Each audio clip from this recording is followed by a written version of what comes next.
Okay, Yachimo, greetings, say we thank everyone for tuning in. Once again, just want to give people a minute to join in. If you have any issues with the sound or the images, just let me know in the chat room so we can rectify that.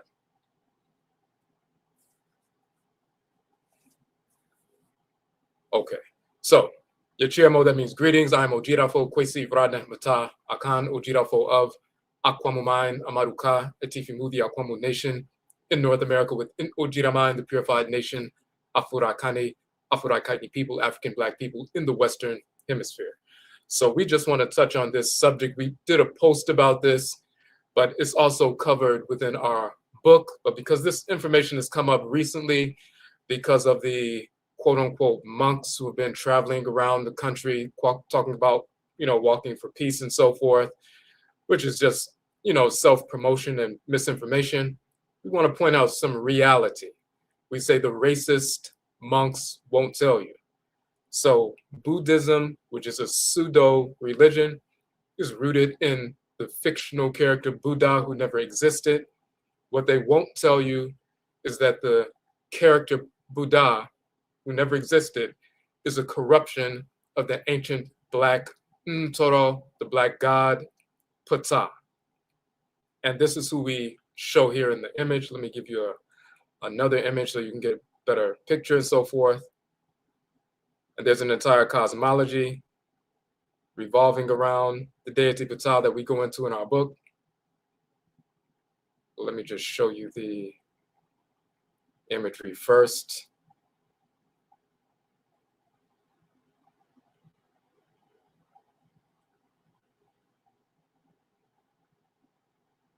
So when you see the divinity Ptah from ancient Kemet, the force in nature that fashions all things in creation is at the center, inner core of earth and so forth, that spiritual force constantly fashioning the earth at the center or core of all the planets, sun, moons, and stars and so forth. He is Ptah in ancient Kemet. He is Boadier in Akan. He is Obaluaye in the Yoruba tradition. He is Sakpata in Vodun, same divinity that we still invoke today. We still possess through spirit possession. Today, we still have a relationship with this divinity today. This divinity, Ptah, was corrupted by the Asians, the Eurasians, the whites and their offspring, into the fictional character Buddha, and then took his cosmology and corrupted it into a pseudo-narrative to fit their pseudo-religion. Buddhism, just like Hinduism, just like Jainism, just like Christianity, Islam, Judaism, and so forth, none of these are real religions. They are pseudo-religions, and they came into being when the whites and their offspring came in contact with our people, learned about religion from our people, began corrupting the images and cosmology. They started getting rid of the iconography of the Black gods and goddesses and so forth, and began to replace them with white images. So when the Greeks invaded ancient Kemet, Egypt, and the Romans and the Assyrians and Persians and so forth, they started replacing the Black divinities with white images of white Greeks and white Romans, and you still see those white statues in Kemet today in certain areas. They did the same thing further in Asia. They corrupt the original indigenous religion of the Black people who migrated into Asia tens of thousands of years ago. Before Asians existed on Earth, we were already in Asia, tens of thousands of years ago. We carried our ancestral religion with us, including the divinity Ptah, as well as many others. And they corrupt his images first from a Black divinity into an Asian character, and then they attach a pseudo-philosophy, which is a corruption of a fragment of the cosmology of Ptah, and put that forward as a real philosophy, which it is not. So the monks won't tell you that when they're, walking through Black neighborhoods and our people are foolishly running behind them, thinking that they're bringing peace and so forth. So if you look at the divinity Ptah, in this context, he has the solar disk on his head, the radiant force, the illuminated force on the head, and so forth. And of course, you see the fictional character Buddha with the disk around his head and so forth. Let's give you another image. And we're going to get into the cosmology of the divinity. A second.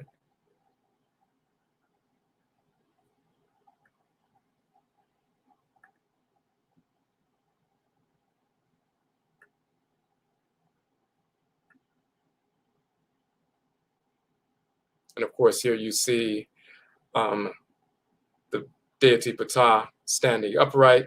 Here you see the Medutu, the hieroglyph spelling out the name Ptah, but this is the deity Ptah standing upright. And this image is in our book, and let's go to the book so you can see that in more detail.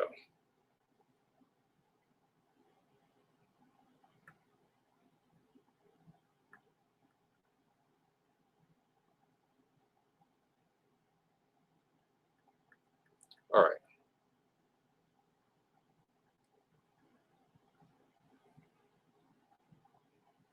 So that was the full image that you just saw the head image of. So let's go up a little bit. And this is from our text.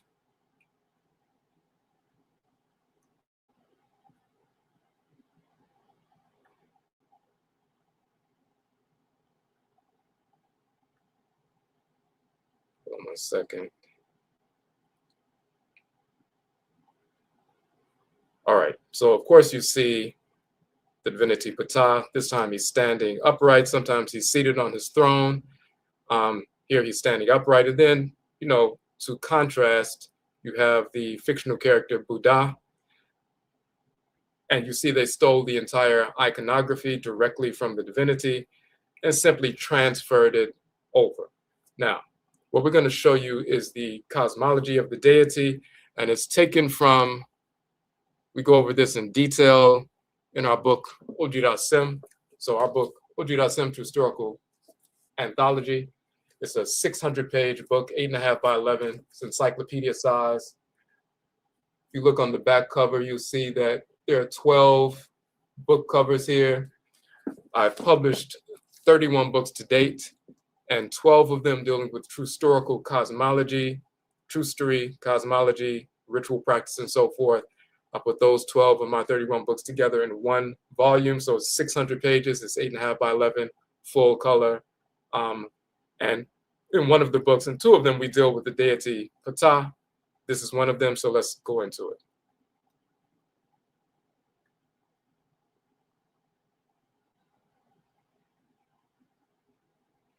So in fact, first, we're going to talk about his function as the divine fashioner first.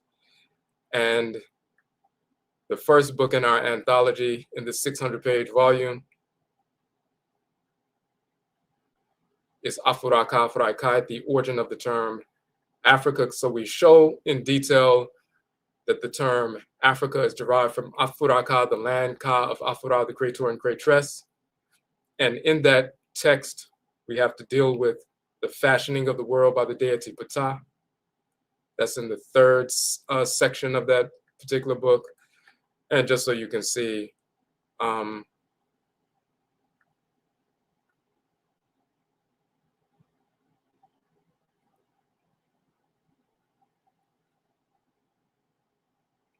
this is Ra and Ra at the creator and creatress.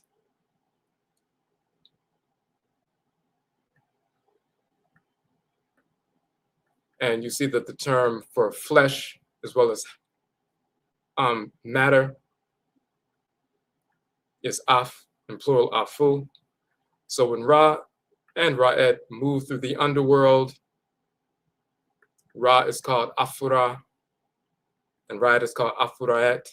So the highland of the first land that came up at the beginning of the world, the first landmass, the first highland or mountain was called Ka.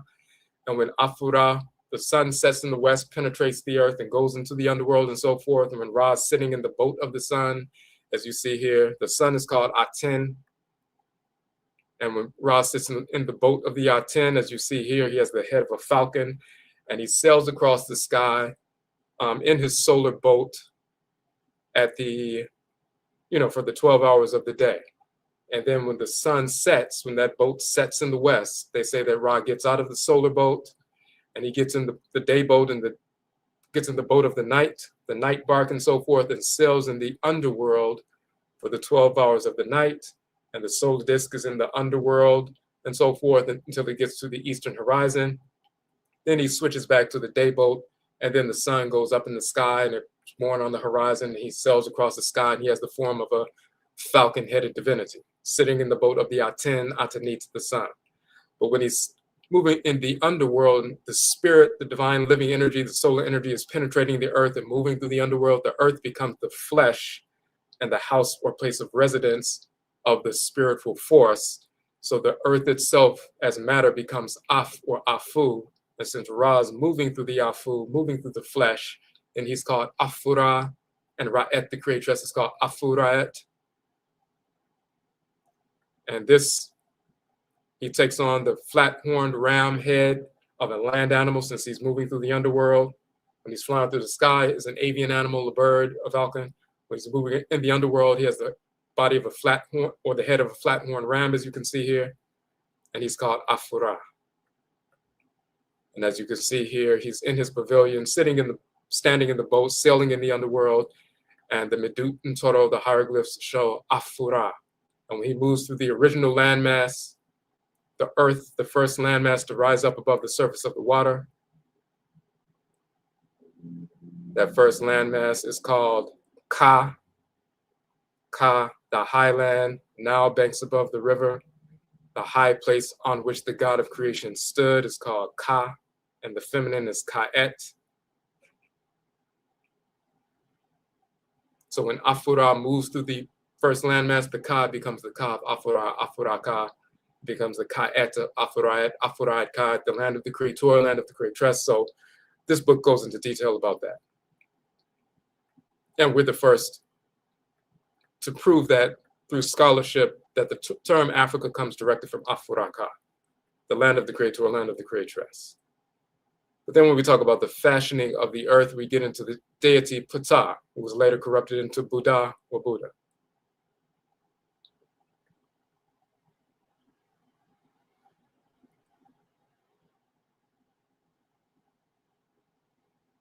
And let's get to that portion. So here's Ptah, the fashioner of the raised land. And you see his name spelled in the Medutu. He is the innermost core of earth. So that you have the core of earth and the inner core and the inner core and so forth. That fiery force at the inner core that's dealing with the thermodynamics that's constantly shaping the earth. That is the great god Ptah, which means to fashion, to form, and so forth. It says he's the architect of heaven and earth, the master craftsman in working metals, sculptor, designer, the fashioner of the bodies of men and so forth. He was the blacksmith, sculptor, and so forth. He's deep within the earth, utilizing that fire to forge these metals within earth and so forth, to forge and form the mountains, the streams, the valleys, and everything else. And he also fashions the physical forms of our bodies. So when our spirits take up residence in these physical forms, we can operate harmoniously. So this is what the divinity does. He takes the spiritual energy of Ra and Ra'et, the creator and creatress, and fashions it into specific forms according to their specific function. So you can have clay and you can have, energy and so forth, but when you fashion the clay into a pot, a cat, a lion, a bird, and so forth, when Ptah fashions the earth into different physical forms of plant life, animal life, mineral life, afurakani, human life, and different specific forms that have specific functions. And when the spirit of Ra and Ra'et moves through these specific forms, then they radiate a unique personality.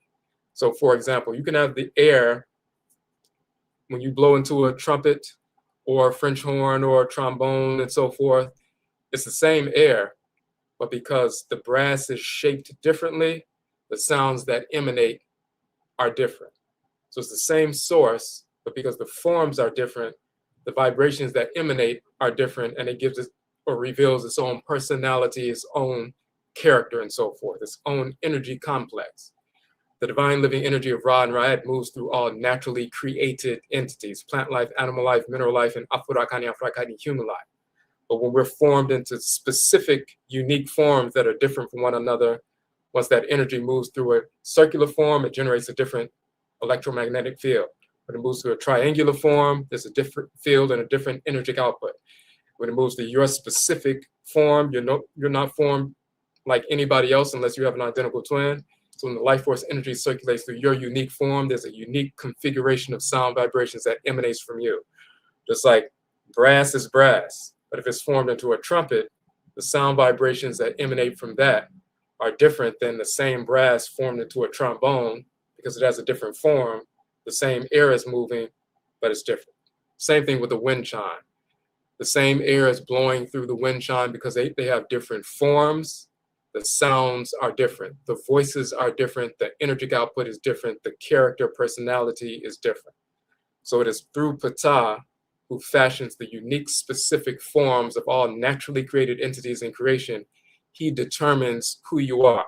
He determines the nature of your soul, your function in creation. He refines and defines that. When you say, I am this, it's determined and proven by Ptah because he fashioned your unique form that's different from anybody else's and different from anybody who had ever existed for millions of years. That's the uniqueness of it. So this is what Ptah does.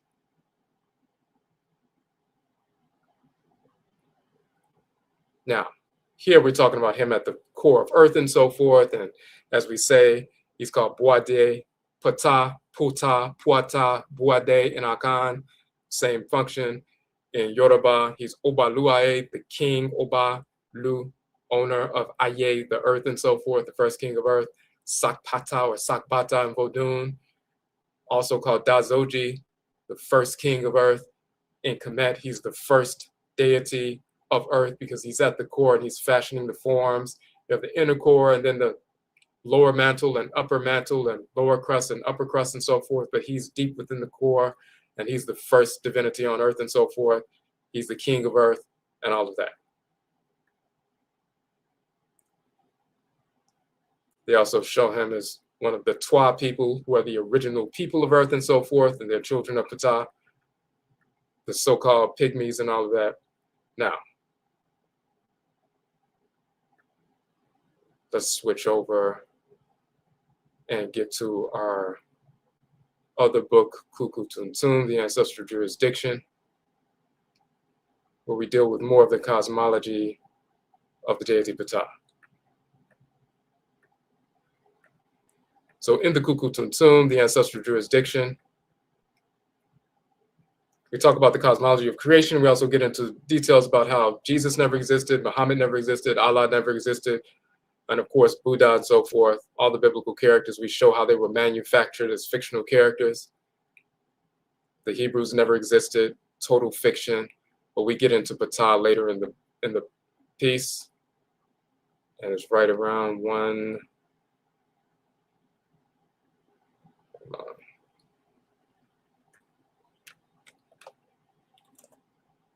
Okay.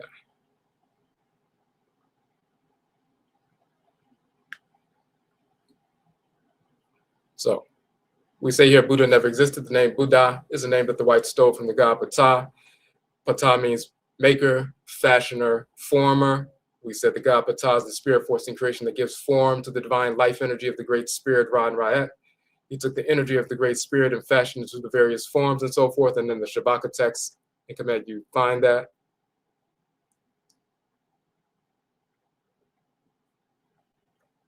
One of his titles is Ptah Neb Ankh. Neb means master, Ankh means life. Ptah Neb Ankh means the master of life or a life master. He also has the title Sesha. Sesha in Kemet means learned one, skilled one, wise one. So Sesha, the learned one, the skilled one, the wise one. Remember, he's the master craftsman and so forth. The skilled one, the wise one, Sesha. The wise one being Sesha, is corrupted into sage. So Ptah, the sage, or Buddha, the sage, is Ptah, the Sesha. Total corruption of that. Ptah Neba, the master of life. You know, the quote unquote Buddha is the one who masters life and so forth.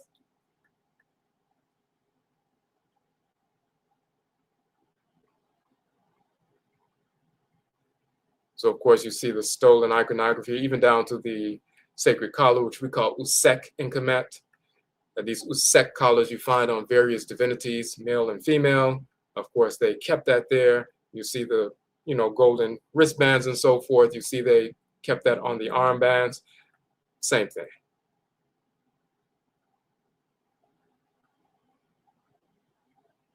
Here you see Ptah with the solar disk on his head we showed earlier. Here's called Ptah Nefer Hair, the one who's Nefer, or beautiful or excellent in the face or head, the illuminated face or head, the excellent or illuminated face or head. He's the beautiful of face and so forth because he's the one who's quote unquote illuminated. When you receive the energy of Ra and Ra, just like the solar energy hitting the earth, warming us up, then it penetrates the earth and gets down deep into the core. And when you're in the core, Ptah captures that energy in the core. He takes that solar energy and fashions it and forms everything from the earth itself, as well as plant life, animal life, mineral life, afurakani, human life. He's utilizing that solar force to fashion things according to divine order, perfectly structured forms in divine order. He's the beautiful of face, or the excellent of face, or the illuminated one of face, or the radiant one of face, and so forth. And of course, when you see that cosmology, and then you go back to that original, go back to that real quick, that image.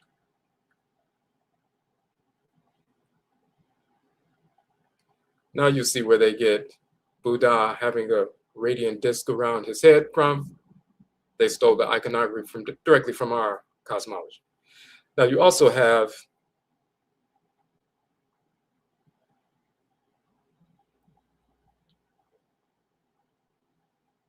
takes a minute for StreamYard to pull these documents up.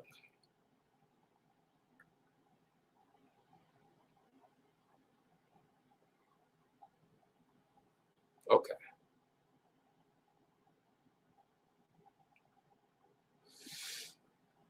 Now, cosmologically, we just said, for thousands of years, the temples in Kemet have included the statement Nuk, Ponuk, that which is carved into the walls and the papyri and so forth.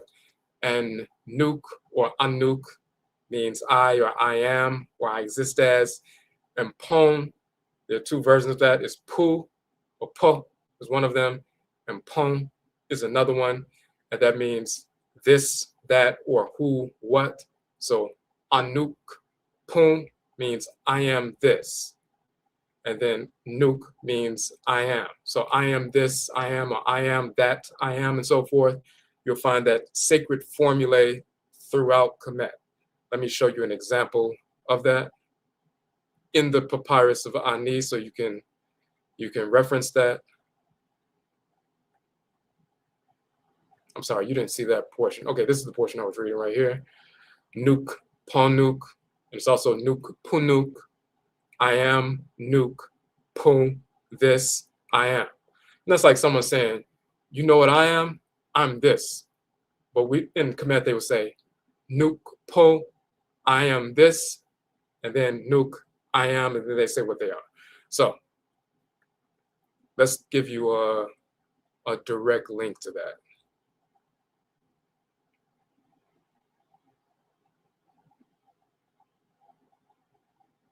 So this is from the Papyrus of Ani.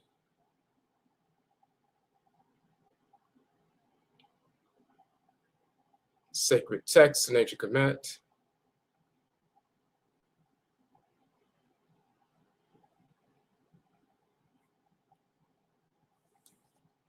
Okay.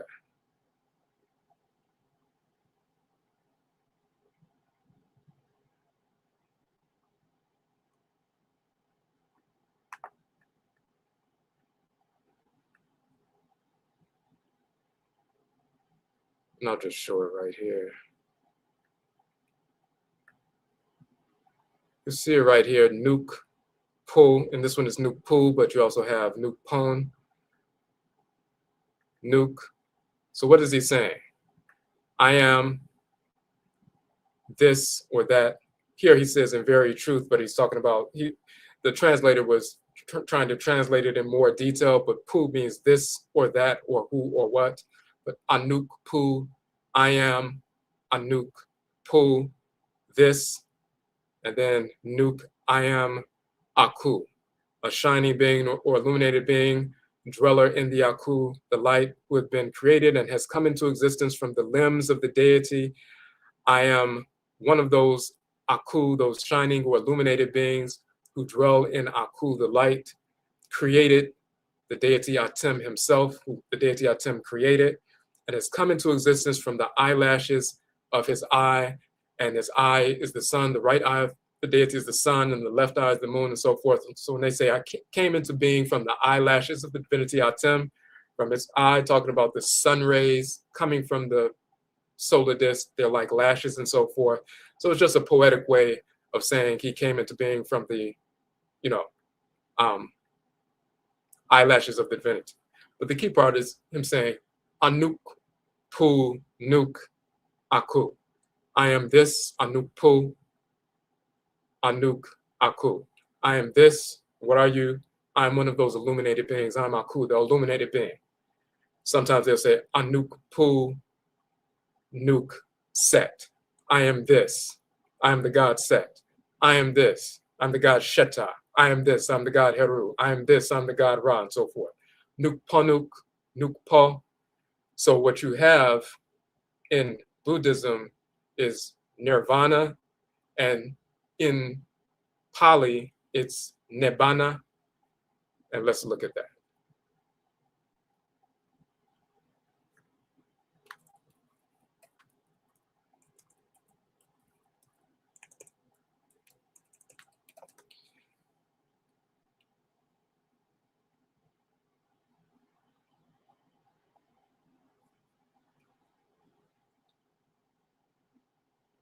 And this is where it ultimately comes from. And that's directly related in Hinduism and Buddhism. They have the same, you know, aspect of their pseudo-cosmology. So you see it says here, nibbana, nibbana in Pali, nirvana in Sanskrit, and the V and B interchange. And you look in different Asian languages, as well as some Afro-Akani languages, you'll see the V, W, and B interchange. So that's why in Pali it's nibbana, and in Sanskrit it's nirvana. And even if you look at even Filipinos, they pronounce the V as a B. If you see the way they transliterate words, so if someone has a V in their name, like Kava, the Filipino person would say Kaba. They won't say the V because they're not accustomed to saying that. They translate it into B. But Nibbana and Nirvana, same thing. They'll talk about it as the ultimate goal in Buddhism, meaning extinguishing the fires of greed and so forth. Now, let's look at it a little bit further. It's talking about blowing out or quenching. And they'll say that the etymology of it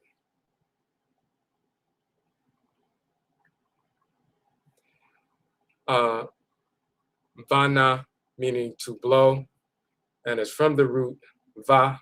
So to blow of wind, wafted or diffused. Nirvana, that means to blow out. Vada, derived from the root vana or van, which means desire and so forth, which can mean desire. Nirvana is then explained to mean a state of without desire, without love, without wish, and one without craving, with thirst. Adding the root va, which means to weave or to sew. Nirvana then explains it's abandoning desire which weaves together life after life. So they're talking about extinguishing the desire to be drawn to all these different things, and you're not controlled by these different things. You want to be centered and grounded in who you are as opposed to, and your essential nature, as opposed to being pulled in these different ways. You want to blow out or extinguish that kind of thing. So in Sanskrit, it's vana, the root is va. In Pali, it's bana, and the root is ba. To blow, ba, to extinguish, to establish, to extinguish, and so forth. When you look at the, okay, you weren't seeing that. Hold on one second. Okay, so this is what I was just pointing out. This etymological piece right here.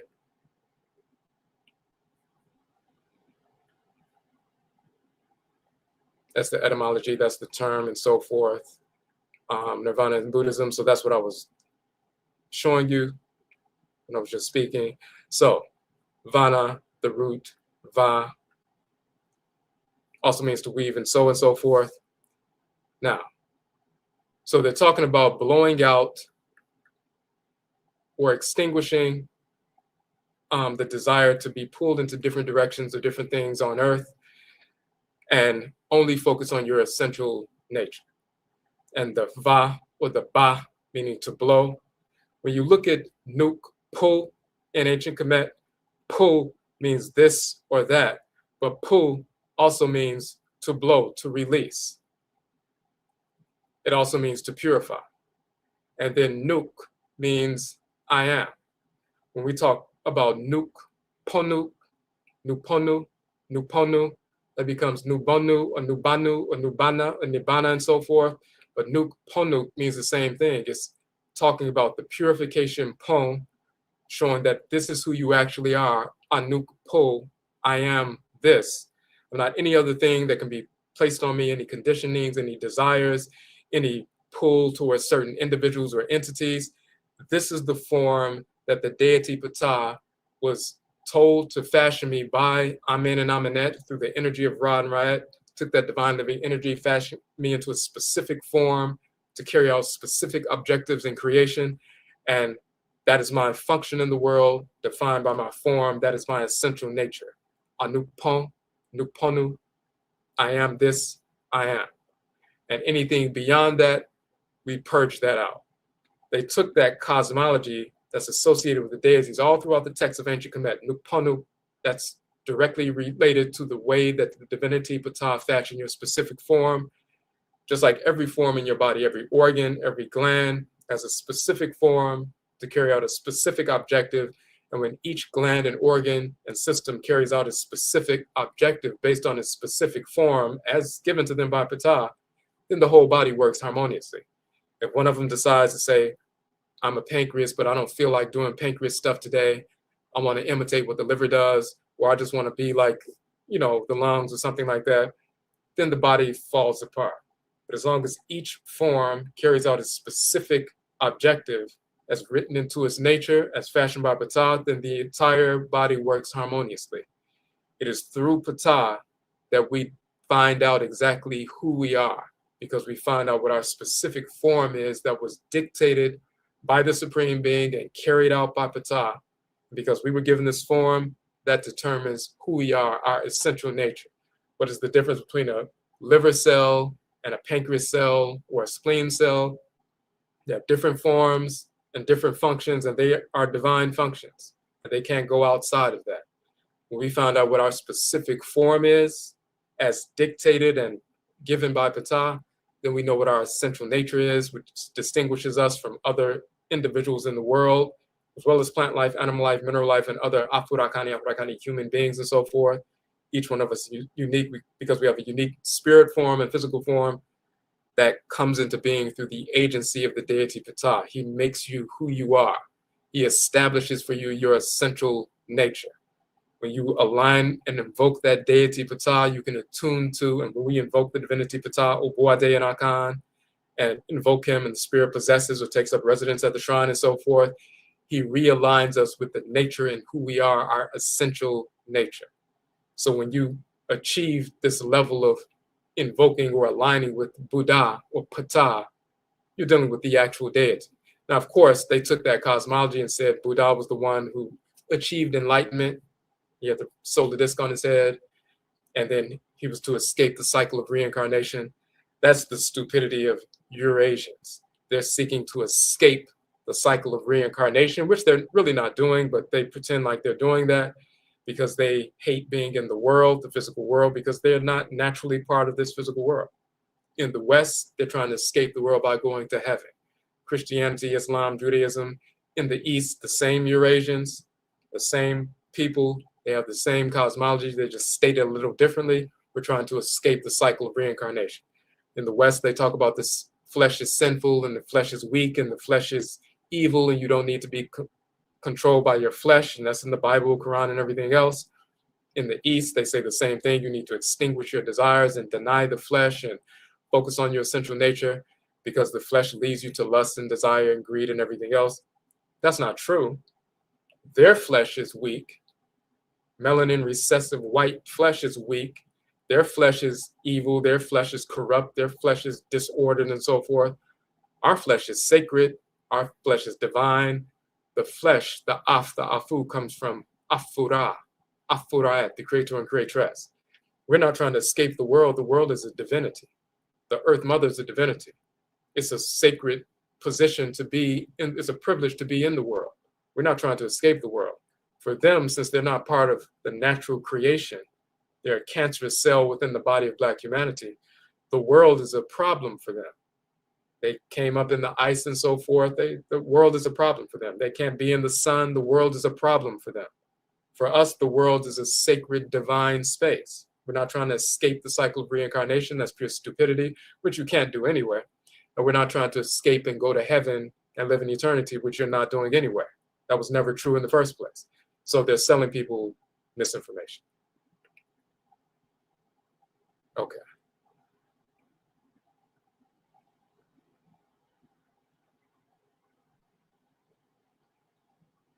Okay, so when we, so let me just go back to that. So that is just what I wanted to touch on tonight. I just want to do a quick, hit for that. But when if you want to study the in-depth cosmology of who Ptah is, his function in the world, the nature of his role in creation, his relationship to other deities, Ptah, Sekhmet, and Nefertim, the sacred triad, his wife being Sekhmet, the fiery divinity.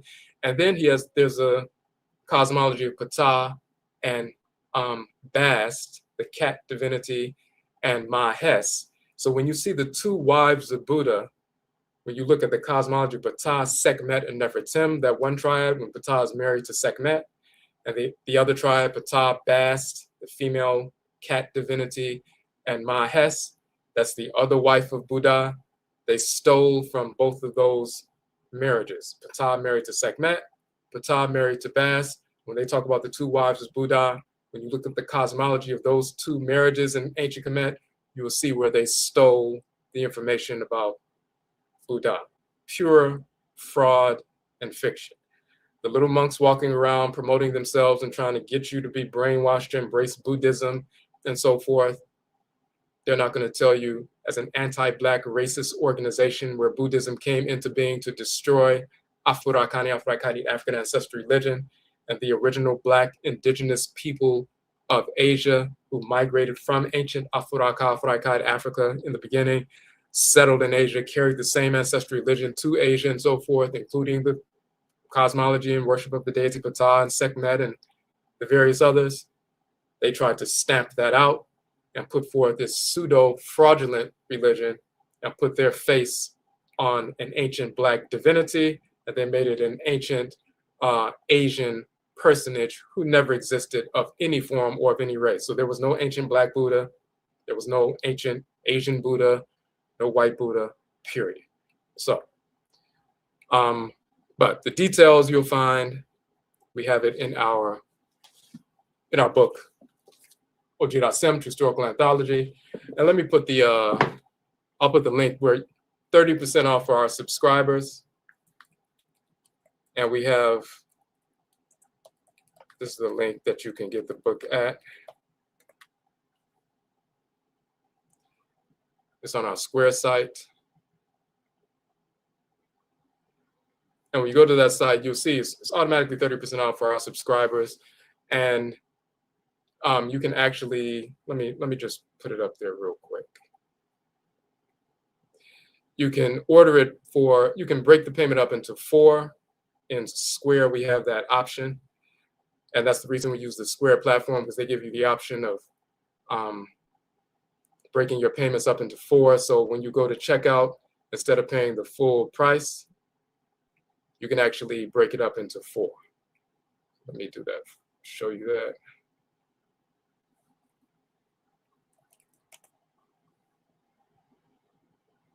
And then you only have to pay $13 down in order to, order the book today.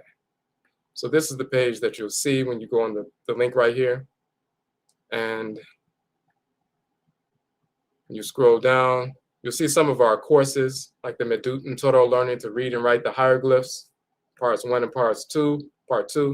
And you have, it's $15 for part 1, and you also get the 271-page book on reading and writing the grammar and language of Kemet. And we go through that entire book. So you can start off with part 1, $15. You get the 271-page book on the language and the script, and you can go through it. If you like that, you can, go to part 2, which is also $15. You can get both of them for a bundle for $20. And we put that forward because we've been teaching the language for years, and we saw people charging $300, $400 to take a class on reading the language, and that's absurd. So, but this is our book. Click on it. 600 pages, 8.5 by 11 full colors, $44 plus shipping. But when you check out, you can choose pay in full at checkout, and that way you only have to pay $13 today to place your order. And so that's why one of the reasons we use the Square site, because it has that particular option. So, okay. Okay, so that's what I wanted to share with you all tonight.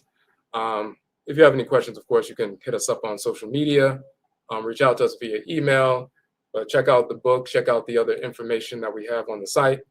And once again, Yerase, we thank you for tuning in, and Yebeshabio, we will meet again.